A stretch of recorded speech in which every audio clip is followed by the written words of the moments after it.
Tiga alasan. Nah sekarang kita cek satu persatu. Hadis Gadirhum atau wasiat Gadirhum. Ana madinatul ilmi wa ali babuha. Faman awda al-madinah falyati min babiha. Potongan pertama. Aku kotanya ilmu, ali pintunya. Mau masuk kota, masuklah lewat pintunya. Potongan pertama hadis ini derajatnya hasan. Berarti bisa dijadikan argumen. Ada. Tetapi potongan keduanya dalam Sunan Tirmidzi ada, Sunan Nasai ada, Sahih Ibnu Khuzaimah juga ada. Potongan pertama itu yang sekali nyanyikan sama Hadad Ali itu ya. Ana madinatul ilm wa aliyul babuha faman arada al-madinah falyati min babiha. Ini potongan pertama ada. Kalau kita cek ada. Dalam tubuh kita juga ada. Yang jadi pertanyaan potongan keduanya ini. Wa aliyul khalifatun min babiha. Dan Ali adalah kepala negara, pemimpin presiden setelah aku. Hadis palsunya pun tidak ada. Paham Pak ya? Hadis palsunya pun tidak ada. Jadi yang disebut dengan hadis palsu juga ada tabiin. Dari tabiin ini hadis palsunya pun tidak ada. Nah kalau pakai kajian ilmu hadis ya, potongan kedua bohong. Potongan keduanya bohong. Lalu alasan yang kedua, kata sebagian kaum muslimin yang tidak sepakat dengan khalifat Abu Bakar Siddiq, Ali pun tidak membayar Abu Bakar Siddiq. Benarkah? Benar. Ali itu tidak membayar Abu Bakar Siddiq. Benarkah? Benar. Tapi harus ada pertanyaan kritis selanjutnya. Tidak mau atau tidak ada waktu, Pak? Atau tidak tahu? Pasalnya selepas Rasulullah SAW dikuburkan, Ali itu langsung berangkat ke Yaman Utara. Ngapain dia? Ketemu untuk menaklukkan, kalau bisa membunuh Musailamah al-Kadzdzab, orang yang mengaku sebagai Nabi. Karena ketika Rasulullah SAW pulang haji wada sampai ke Madinah kan jatuh sakit. Nah kalau kita cek periode sakitnya Rasul 8 bulan, di situ banyak bermunculan hadis palsu. Hadis lemah itu bermunculan ketika Rasulullah SAW sakit. Di antara hadis palsu itu digemukakan oleh Musailamah al-Kadzdzab yang mengaku sebagai Nabi.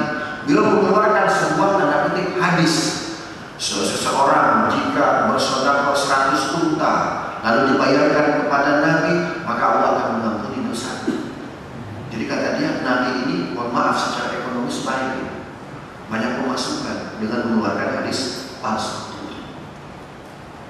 Sehingga banyak orang berduyun banyak utang. Apa? Bersedekah itu kepada Musailamah al-Kadzdzab. Kenapa? Nabinya sakit, Pak. Nabinya sakit. Karena ketika itu banyak orang-orang Yahudi, orang munafik yang masuk Islam ini tidak langsung ketemu dengan Rasulullah dari lisan. Nah, selepas Rasulullah dikuburkan, Ali langsung berangkat ke Yaman Utara. Karena Musailamah al-Kadzdzab selepas Rasulullah wafat ya, langsung kabur Pak ke Yaman Utara. Kenapa takut? Oh sekarang Rasul sudah wafat, mungkin para sahabat akan menjadikan aku target nih. Ya. Dulu mungkin mereka fokus pada kesehatan Rasul. Sekarang Rasulnya sudah wafat, bisa jadi aku target nih. Kabur Pak, kemana di Yaman Utara? Menikahi putri Yaman Utara dengan mahar bebas sholat asar 3 bulan berturut-turut. Kan Nabi ya.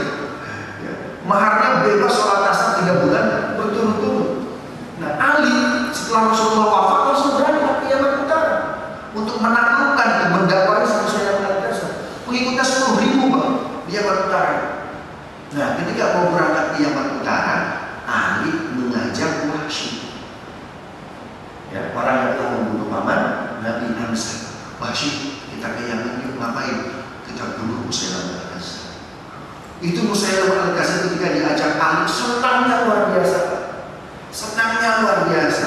Lebih senangnya ketimbang seorang istri yang hilang dari suaminya ribuan tahun, kalau usianya sampai ribuan tahun. Senangnya luar biasa. Kenapa? Langsung dia berdoa, ya Rabb, ya Allah, barangkali ini wasilah yang kau berikan kepadaku, agar saya tahu aku setelah mendakwai Musailamah al-Kadzdzab, kau mimpikan aku dengan Rasul sehingga bisa melihat wajahmu. Kan sampai akhir hayatnya Rasul nggak mau melihat wajah Hamzah. Ya Rabb, wahai Tuhanku, siapa tahu ajarkan Ali ini aku bisa membunuh Musailamah al-Kadzdzab. Hidayah darimu agar suatu saat nanti kau mimpikan aku dengan Rasul dan dia melihat wajah. Berangkat aku Wahsy dengan Ali bin Abi Thalib ke Yaman dan terbunuh terbunuh Musailamah al-Kadzdzab di tangan Wahsy. Malam harinya beliau bermimpi dengan Rasul dan Rasulullah tersenyum puas luar biasa. Tetapi karena pengikut Musailamah al-Kadzdzab ini banyak, ya 10.000 Pak, brainwash itu kuat. Nah, Ali selepas ya dengan Wahsy membunuh Musailamah al-Kadzdzab tidak langsung pulang ke Madinah, membereskan dulu di 10.000 pengikut Musailamah al-Kadzdzab. Kalau kita baca sirah Ibnu Katsir sampai tinggal 6 bulan Ali bin Abi Thalib.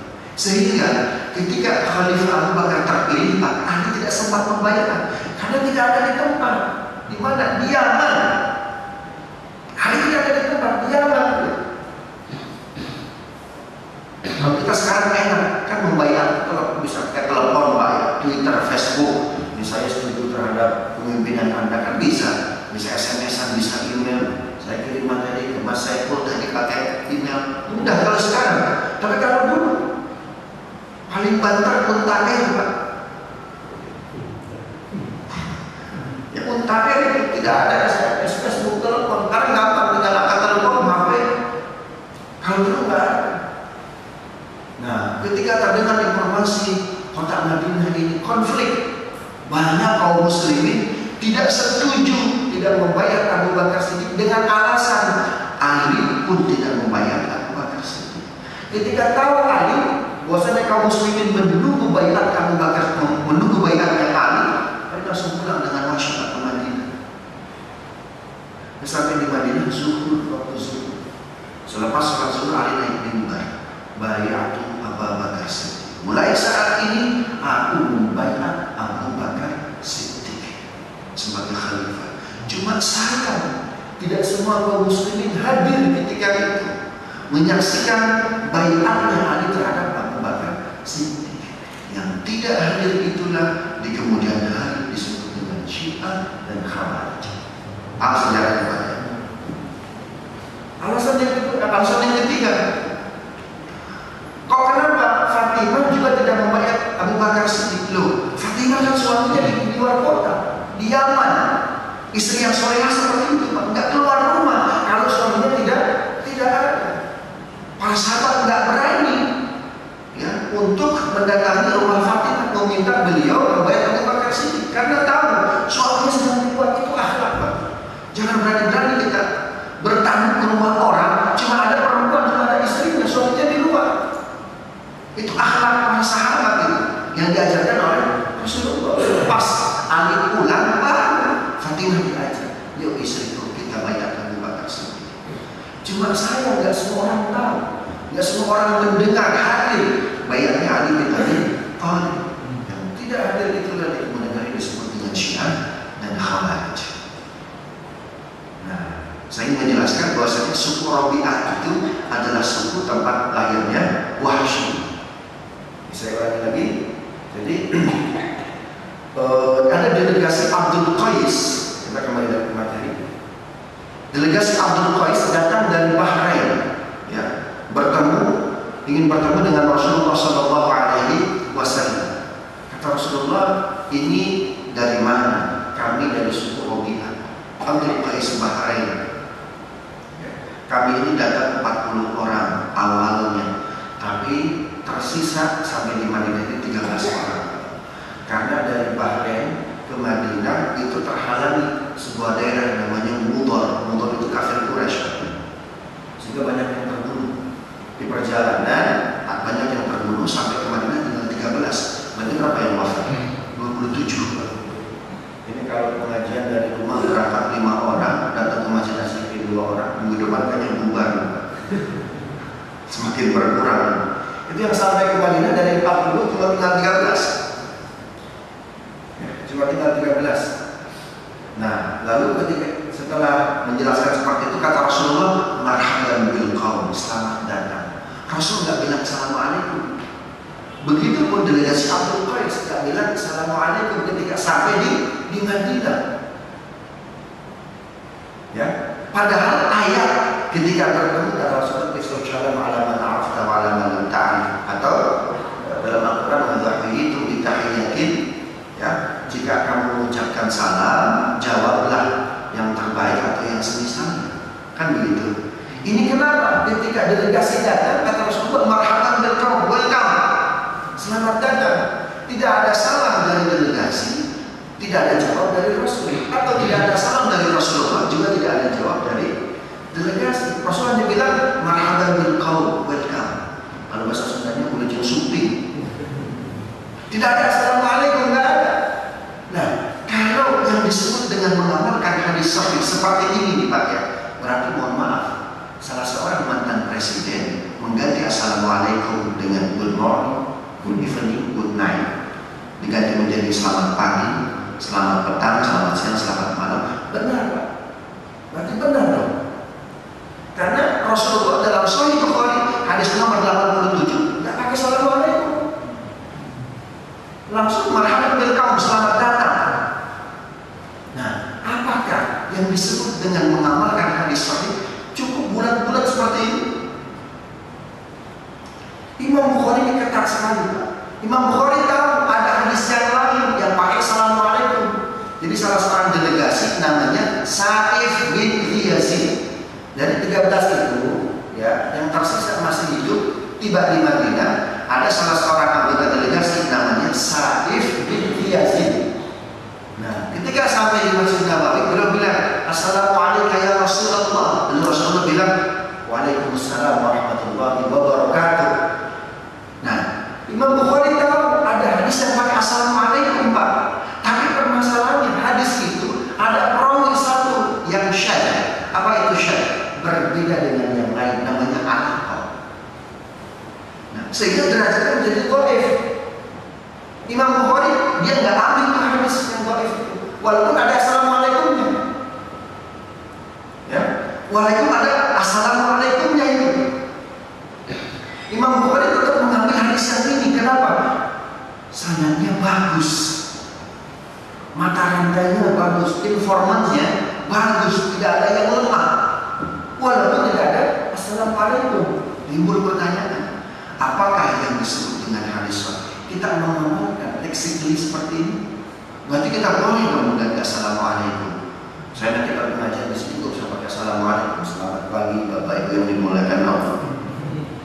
Wah, bisa marah itu Pak, bisa marah, jemaah bisa bubar ini. Nah, apakah yang disebut dengan mengamalkan hadis sahih cukup dengan bulat-bulat itu kita terima seperti itu?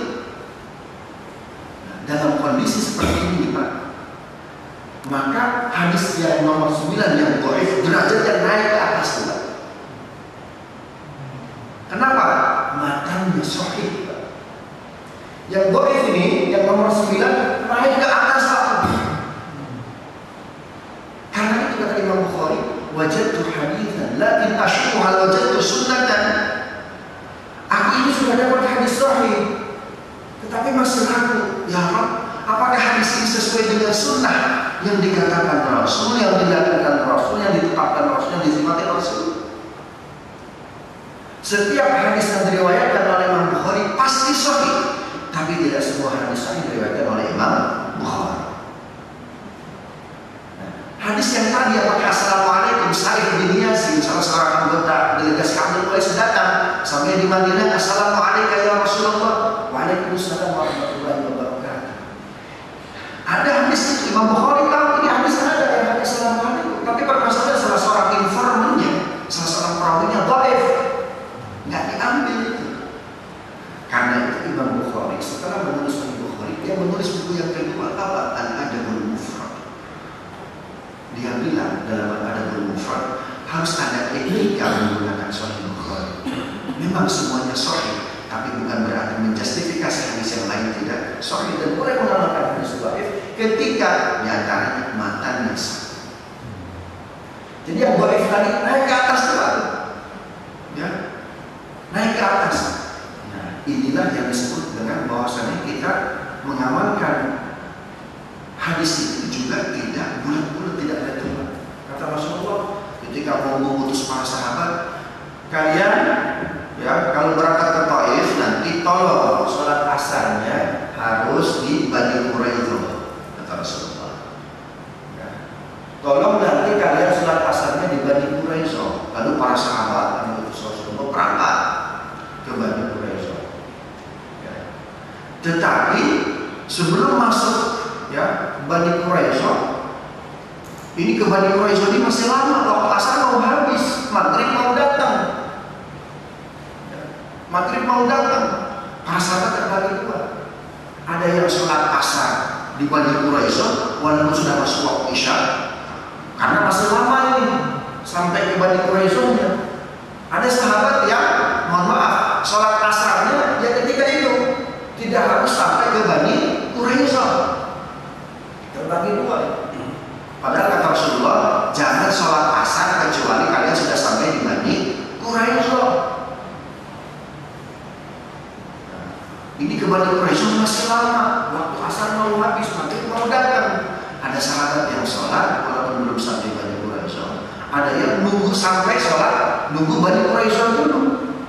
Ketika itu para sahabat sampai ke waktu isya. Nah, kejadian itu sepulangnya diceritakan kepada Rasulullah. Wahai Rasul, di antara kami ini ada yang engkau kan mau wasiatkan kepada kami jangan sholat di Bani Quraidah, tapi ketika itu waktu asar mau habis. Ada yang sholat ketika itu walaupun belum sampai Bani Quraidah, ada yang sholat asarnya di Bani Quraidah walaupun asarnya sudah habis, yaitu sholat isya, di waktu isya. Berarti kan kalau sholat boleh tetap. Apa kata Rasulullah SAW? Kalian yang sholat di Bani Quraidah walaupun sudah habis waktu asarnya, asabtumus sunnah, kalian sesuai dengan sunnah. Namun yang sholat asar sebelum sampai Bani Quraidah karena takut waktu asar habis, dapat dua pahala, dapat dua ganjaran. Mana yang cakep? Mana yang lebih baik? Yang kedua. Jadi mengamalkan sunnah itu tidak harfiah, tidak bulat-bulat. Kan kata Allah, afala ta'qilun, afala tatadabbarun, afala tufakkirun. Begitu. Kemudian kalian, kata Rasulullah SAW, dulu Madinah ini kemarau. Nah, kemarau sampai kalau dalam sirah itu dikatakan pas Nabi mau sholat zuhur masih kemarau tuh banyak. Lalu para sahabat tayamum untuk sholat zuhurnya tayamum. Kalau tayamum kan hanya untuk satu waktu, mereka sholat zuhurnya tayamum. Habis sholat ternyata ya sekitar jam 1:30 atau jam 2 ya, hujan turun Pak. Hujan turun. Ada sahabat yang sholat lagi karena air sudah datang. Ada sahabat yang cukup dengan tayamum, tidak sholat lagi. Kejadian ini ditanyakan kepada Rasulullah, wahai Rasulullah, tadi kami sholat zuhur tayamum. Tadi kami sholat zuhur tayamum. Nah, di antara kami ketika setelah sholat hujan turun, ada yang sholat lagi pakai air wudhu, kemudian ada yang cukup dengan tayamum. Mana yang benar? Yang sholat cukup dengan tayamum tidak mengulanginya lagi sesuai dengan sunnah. Adapun yang sholat lagi karena air datang waktu zuhur masih luas, wudhu lagi, sholat lagi, dapat dua ganjaran. Ini yang cakep. Yang kedua, jadi memahami sunnah itu juga tidak harfiah. Nah, ini hadis tentang mengqadha sholat. Ya. Hadis tentang mengqadha sholat. Kita sering mendengar kunna nu'maru biqadha'is shaum wa la nu'maru biqadha'is shalat. Kami diperintah untuk mengqadha puasa, riwayat Aisyah. Dan kami tidak diperintah untuk mengqadha salat. Ini khusus bagi perempuan saja. Karena rawinya Aisyah. Jadi bagi laki-laki tidak ada qadha. Siapa bilang? Nah, rombongan Abdul Qais dalam Sahih Bukhari hadis nomor 87 tiba waktu zuhur. Ya, tiba waktu zuhur. Mereka datang dari negeri yang sangat jauh, Bahrain, sukunya Rubi'ah. Selepas Rasulullah Assalamualaikum, langsung delegasi Abdul Qais datang.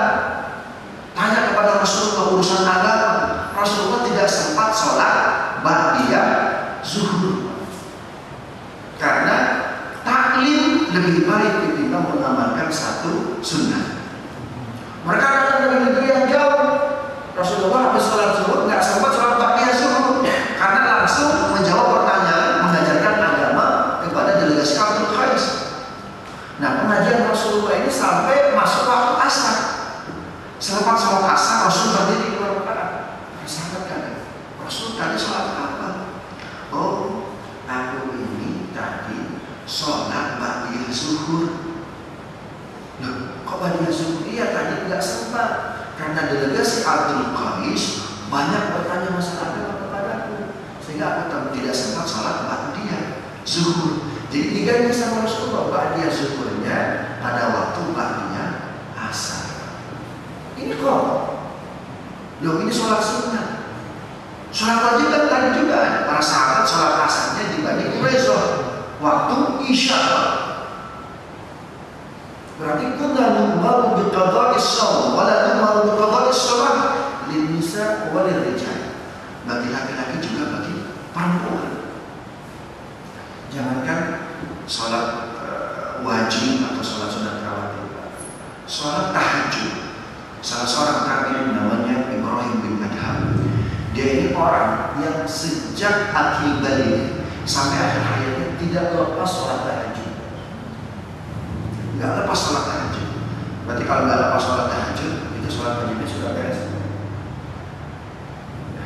Allah itu akan meninggikan derajat seseorang di antaranya dengan tahajud, baca Quran, puasa dan sedekah. Inna sanulqi 'alaika qawlan tsaqila. Ya, ketika ayat ini turun, Rasulullah sudah sholat tahajud. Muhammad, inna sanulqi 'alaika qawlan tsaqila. Aku akan meninggikan pada derajat yang tinggi. Memberikan beberapa kalimat, yaitu kalimatul Islam, sehingga turun wahyu pertama Iqra. Nah, Ibrahim bin Adham, dia seorang tabi'in tidak pernah lepas sholat tahajud. Namun ada satu malam dia tidak terjaga dari tidurnya. Bangun-bangun subuh. Bangun-bangun subuh. Sehingga habis itu waktu tahajud. Ketika sudah isyraq, dia sholat sunat isyraq, lalu berdiri lagi sholat tahajud. Mengqadha tahajud yang ketinggalan. Lalu dia tanya kepada Imam Abu Hanifah, tadi aku malam ketiduran, nggak sempat tahajud. Lalu aku ganti di pagi hari, bolehkah? Boleh. Itu kata Abu Hanifah. Kalau kita terbiasa.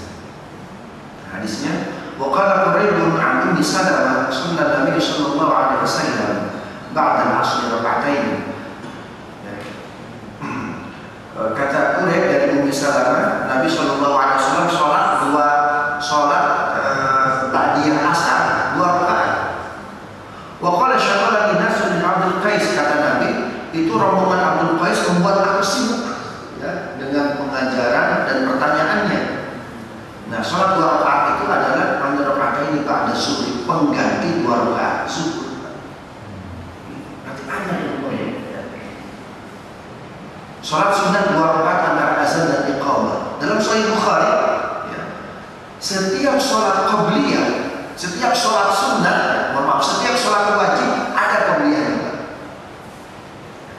Yang rawatib yang kita tahu kan hanya qabliyah subuh dengan qabliyah zuhur.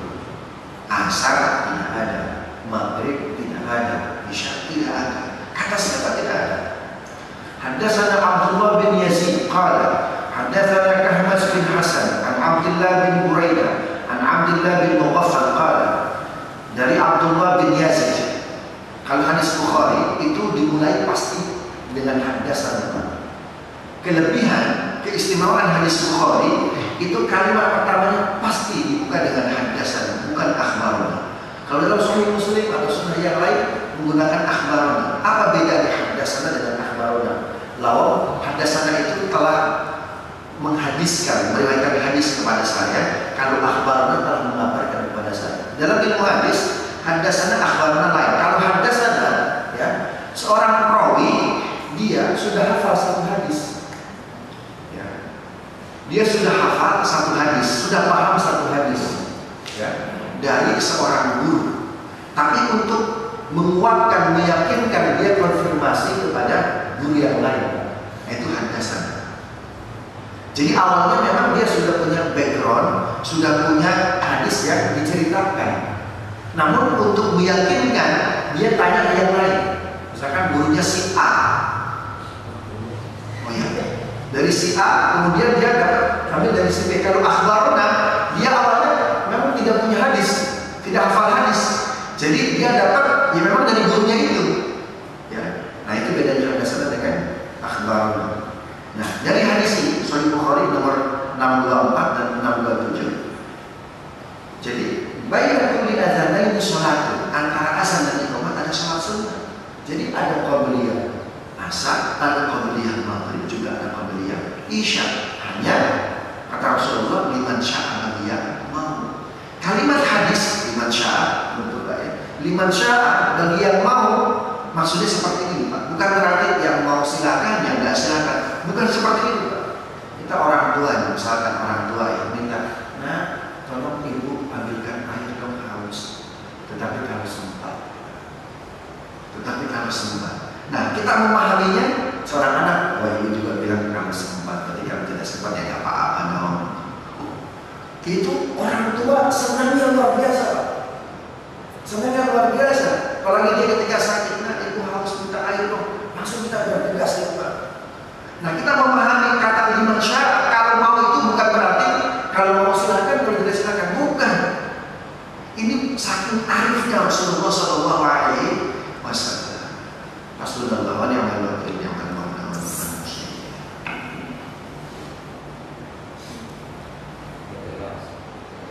ya, terima kasih kepada Pak Abdul Ta'ala atas ceramahnya. Berikutnya untuk 10 menit ke 15 menit ke depan ada yang tanya jawab.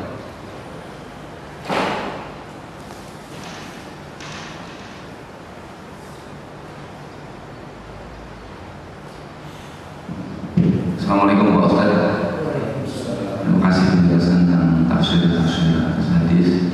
Ada 2 pertanyaan yang mohon penjelasan atau tafsir dari Pak Ustaz tentang suatu fenomena yang ada di sekitar kita. Yang pertama adalah soal isbat ya. Hadisnya itu mengatakan bahwa barang siapa memacamkan celananya karena sombong, niscaya Allah akan tidak melihatnya di hari akhir. Nah ini tafsirnya itu apakah memang isbat itu dimaknai bahwa apapun alasannya kemudian kita harus memendekkan di atas mata kaki, ataukah memang konteksnya saat itu bahwa celana yang panjang itu menunjukkan kesombongan seseorang. Kemudian yang kedua adalah tentang musik, di mana dikatakan di situ bahwa akan datang suatu masa di mana umat itu menghalalkan ya, kamar, zina dan kemudian alat musik. Ini juga dipakai sebagai alasan bahwa mendengarkan musik itu haram hukumnya. Bahkan musik yang bernuansa rohani sampai sekarang ini ditafsirkan haram. Nah kira-kira dari pandangan Pak Ustaz terhadap 2 fenomena sekarang yang ada di masyarakat. Terima kasih. Assalamualaikum warahmatullahi wabarakatuh.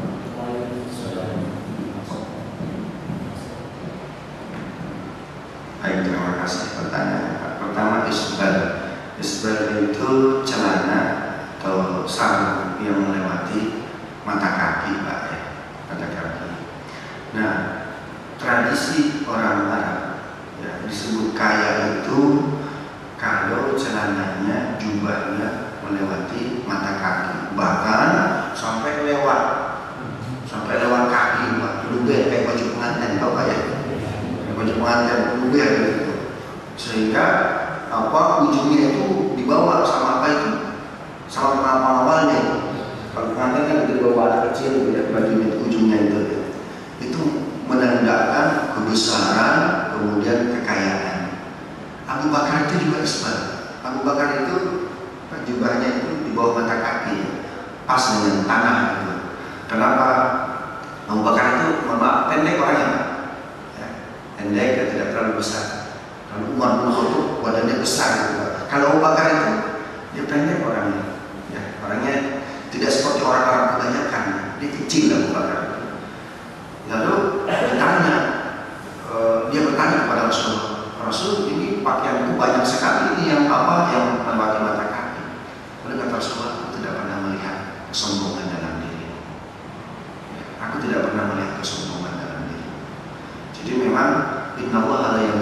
suwarikum wala ila ajsadikum. Allah tidak pernah melihat rupa, melihat jasad, baju, tetapi ila qulubikum. Allah melihat software, Allah melihat hati kita. Mau pakai usolli, tidak pakai usolli, mau pakai sayyidina, tidak pakai sayyidina. Kalau nggak khusyuk, nggak salat dia.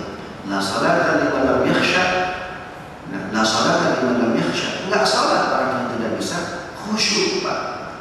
Ya, jadi diibaratkan ini seperti HP, Pak. Kita punya HP bagus, BlackBerry, ZTE, Samsung Galaxy Note, punya iPhone, tapi sinyalnya buruk, pulsanya nggak ada.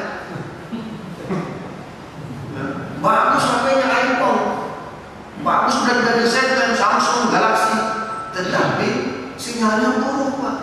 Terus pulsanya nggak ada. Masa saya nelfon sampai melempar gitu? Nah, yang penting kita apa? Waja'u biqalbin munib, dan mereka datang kepada Allah dengan hati yang luar biasa, Pak. Software-nya bagus.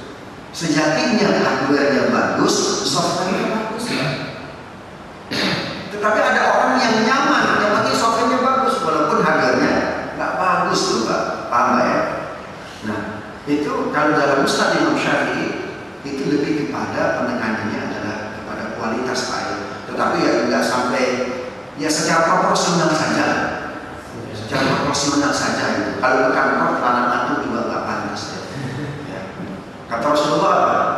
Mar'abul mu'minuna hasanah, fahuwa indallahi hasanah. Apa yang dianggap baik ya dalam cakap oleh kaum muslimin, maka dianggap cakap juga oleh Allah Subhanahu wa Ta'ala. Itu isbat ya. Kemudian Imam Malik juga sama, lebih penekanannya adalah kepada proporsional. Yang pantas saja di mana? Yang pantasnya bagaimana gitu ya. Kemudian kalau pakai isbat, misalkan juga nih saya isbat sunnah Rasulullah, nggak dapat juga ya. Kemudian yang kedua musik, Pak.